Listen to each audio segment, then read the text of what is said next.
In this video, we discuss sensitivity analysis for a linear program in which we change the objective function coefficient. More specifically, we assume that we solved the problem to optimality before the change was made, and then the change in the objective coefficient is made to a variable that was basic in our optimal solution. We will illustrate this situation using our working example, and in particular we are going to change the coefficient of the basic variable x1 in the objective from 4 to 4 plus delta. Then we obtain this modified problem here. You see that the coefficient for x1 in the objective is now 4 plus delta instead of just 4, but the rest of the coefficients in this model are all the same as before. Our goal here is to find the range of values for delta such that the present optimal basis remains optimal, and then we need to be able to find the new optimal solution in both cases, when we are within the allowable range and when we are outside of the allowable range. First, we illustrate the sensitivity analysis for this case, assuming that we have the optimal tableau given. We know how to compute it quickly, and here I'll just insert a copy of it. The first thing we are gonna do in this, as well as in other cases of sensitivity analysis, we will look at how this change in the data affects the two important parts of our optimal dictionary. So we look at row 0 coefficients for non-basic variables, and we see that the change that we just made affects this part right here. So C1 was a part of the CB vector, and therefore the non-basic variable coefficients may change as a result of this update here. Looking at the feasibility part, we see that B inverse times B is not affected by our change in any way. Moreover, because B inverse times B doesn't change, this means that the optimal solution that we have here will still remain optimal as long as the optimality condition is still satisfied. And then if the optimality condition is not satisfied, then we would have to find the new optimal basis, right? How exactly is the non-basic variable coefficient affected here in this formula? We can figure this out relatively easily by looking at our optimal tableau here. So first note that B inverse times n, which is what CB transpose is multiplied by from the right, can be read from our optimal tableau. It's given by the coefficients in the constraints of our optimal tableau. So again, here we have the dictionary representation for the optimal solution, which allows us to explicitly see what is going on. But when we put this in the table, this minus is going to disappear because we move all this part to the left-hand side, right? So, but the fact is that looking at the columns for the non-basic variables in our optimal tableau, we can read B inverse times n directly from there. And we can see that our B inverse times n is the matrix that's given by the entries in the columns x3, x4, and x5, which are our non-basic variables. So we obtain first this row here, 4/3, 0, 1/3. Then the second row is 1/3, 1/2, minus 1/6. And the third row will be 1, negative 1/2, and negative 1/2. So this is our B inverse times n, and then Cn transposed coefficient is given by the coefficients for non-basic variables in the objective of the original problem. And these are the coefficient for x3 is 5, the coefficient for x4 and x5 is 0.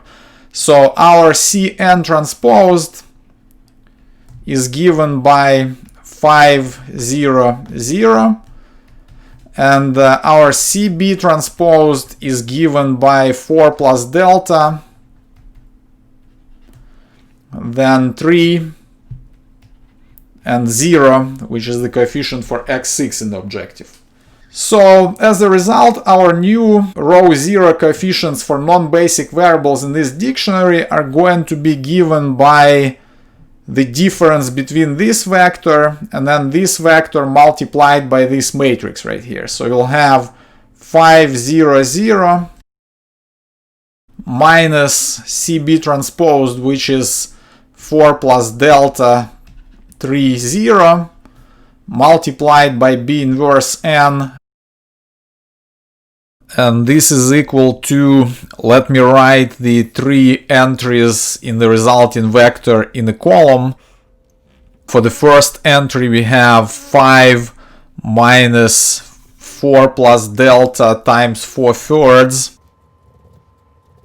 and then minus 3 times 1/3, which is 1. So this is the first entry. Then for the second entry we multiply this vector here by the second column of our matrix and subtract the result from 0. So we have 0 minus 3/2. So this is the second entry, and the third entry is going to be 0 minus this vector multiplied by the third column of the matrix, which is 4 plus delta over 3 minus 3 times negative 1/6, which is plus 1/2.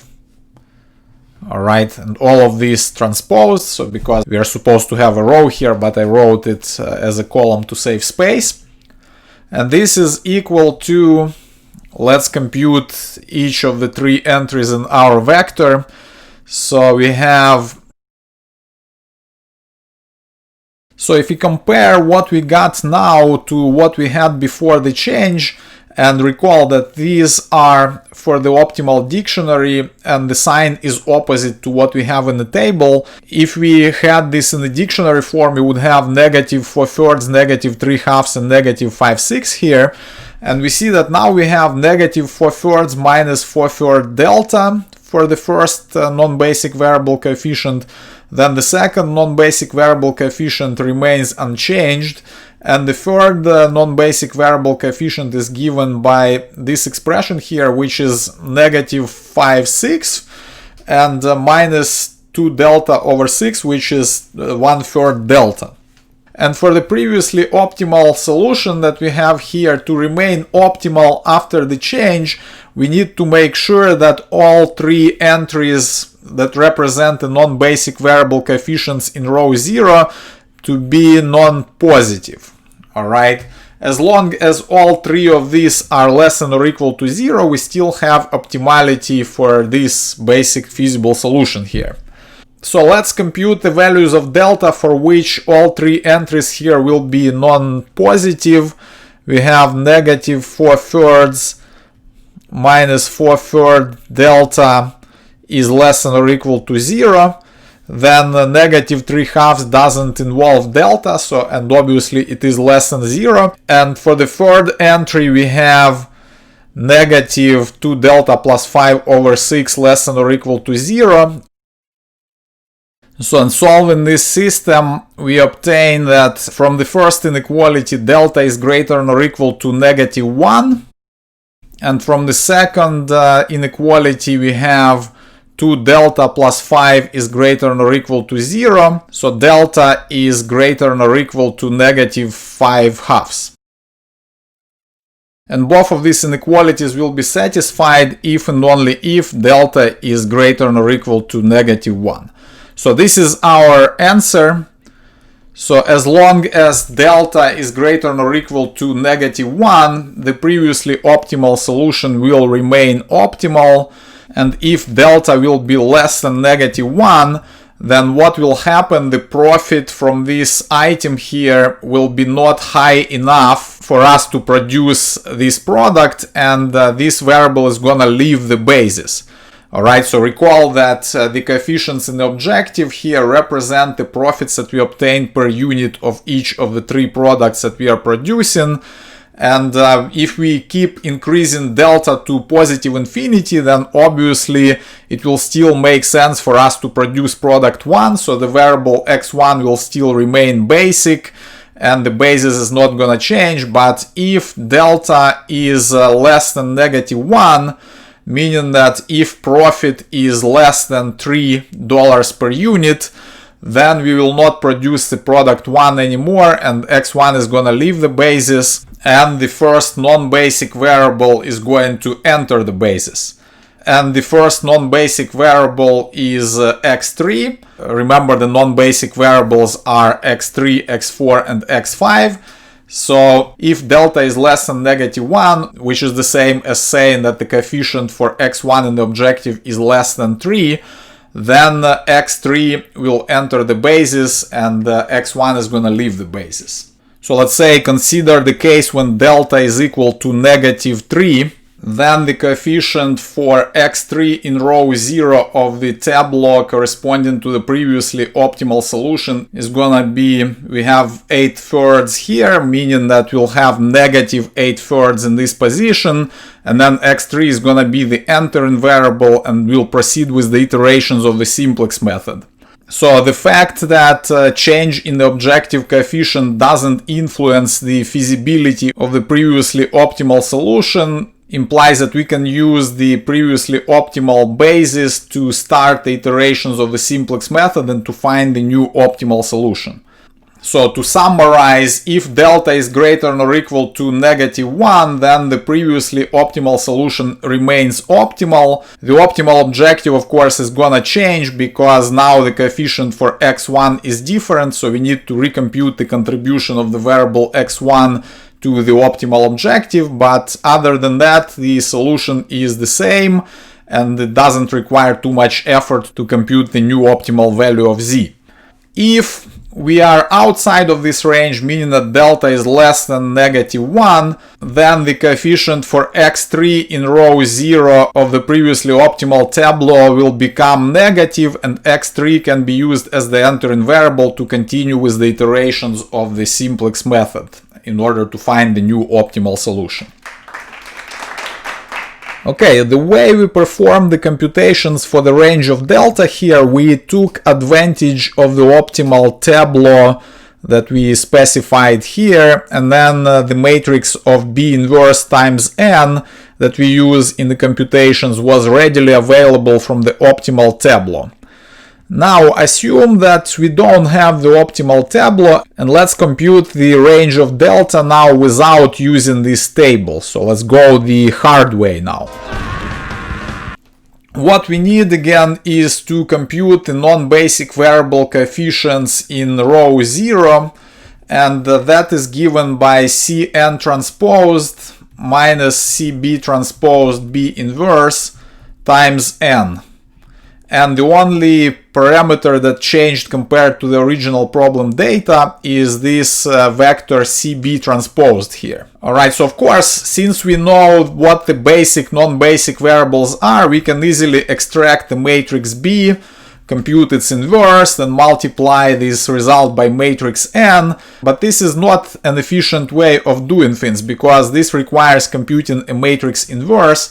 Instead, what we could do, we could actually introduce a new notation here. We could denote this product of Cb transposed B inverse by, let's say, U transposed, and then compute this U transposed first by solving a linear system and then multiply the result by matrix n. This would save us some time and effort doing the computations. So let's demonstrate this here. So if I denote Cb transposed B inverse by U transposed, so we have U transposed is equal to Cb transposed B inverse. If we multiply both sides of this equation by matrix B from the right, then we'll obtain an equivalent system. U transposed B is equal to Cb transposed. And then if we transpose both sides of this equation, then we'll have B transposed times U is equal to Cb. So this means now that we need to solve this linear system in order to find the values for U. And then once we have the values for U, we can plug them in here and compute the coefficient. So how do we solve this system? The basic variables would be x1, x2, x6. So the matrix B will be formed by these two columns right here, and also the column corresponding to x6, which will be 0, 0, 1, right? So our matrix B is then 1, 3, 2, so that's the column corresponding to x1, then 2, 0, 1, the column corresponding to x2, and 0, 0, 1 would be the column corresponding to x6. This is our matrix B, and we need to solve the system B transpose U is equal to CB. B transpose can be obtained from B by using the columns of B as rows, so we'll have 1, 3, 2 will be the first row, 2, 0, 1 is the second row, and 0, 0, 1 is the third row. So we'll have, this is our B transpose, then we need to multiply it by the vector U, which is U1, U2, U3, and the result is supposed to give us the new CB. And the new CB is the vector of the coefficients of the basic variables in the original problem data. The basic variables are x1, x2, x6, so we have 4 plus delta, 3, and 0. So we have this system right here, which we can easily solve. From the third equation, we see that u3 is equal to 0. Then plugging in u3 equal to 0 in the second equation, we'll obtain 2 times u1 is equal to 3. So from here, u1 is equal to 3 halves. And then substituting for u1 and u3 in the first equation, we will obtain 3 halves plus 3u2. And then u3 is 0, and this is equal to 4 plus delta. So from here, u2 is delta over 3 plus 8 halves minus 3 halves divided by 3, 5, 6. Alright, so as a result, we obtain now the vector u transposed, which is given by 3 halves, delta over 3 plus 5, 6, and 0. So this is our u transposed, and now we are going to use it here and multiply it by the matrix n in order to obtain CB transposed B inverse times n, and then we will subtract the result from Cn transposed in order to obtain the new coefficients for the non-basic variables in row 0 of our dictionary. Alright, so then you'll need to make sure that all of these coefficients are less than or equal to 0 in order to ensure the optimality of the previously optimal basis. So we will not go over the details because I have everything on the following slides. So here is the expression for the new Cn transpose that we denoted by Cn bar transposed. So this is after we made the change. So we use the new CB transposed coefficient here in this expression. Then we wrote down the system B transposed U is equal to CB. And we solved this system. We obtained U1, U2, U3 given by 3 halves, 5, 6 plus delta over 3, 0, which is exactly what we just got on the previous slide. Then what we do next, we compute U transposed multiplied by n. And the matrix n is obtained from the columns of the non-basic variables in the original problem data. So the matrix n would be given by the columns for x3, x4, and x5 here. So the first column would be 2, 4, 4, and then we would have the columns for the slack variables, which would be 1, 0, 0, and 0, 1, 0. So, and this is what we see here, 2, 4, 4, 1, 0, 0, 0, 1, 0. So U transpose times n is going to give us this vector here. Now you see that delta appears in the 2 of the entries. And then on top of this, now that we computed this part right here, we need to subtract it from Cn transposed. And Cn transposed is 5, 0, 0. Once we do the subtraction, we obtain this new vector for the non-basic variable coefficients in row 0. And you can see that this is exactly the same vector as what we obtained by using the optimal tableau before. And we need to make sure that all of these entries still remain non-positive in order to preserve optimality. And we see that this gives us the same solution, delta greater than or equal to -1. So delta greater than or equal to -1 corresponds to C1 greater than or equal to 3, because remember the original C1 was equal to 4, and when we add delta, which is greater than or equal to -1, then we'll obtain C1 greater than or equal to 3, and our answer would be, the range of change would be this here, delta greater than or equal to -1, or delta between -1 and plus infinity.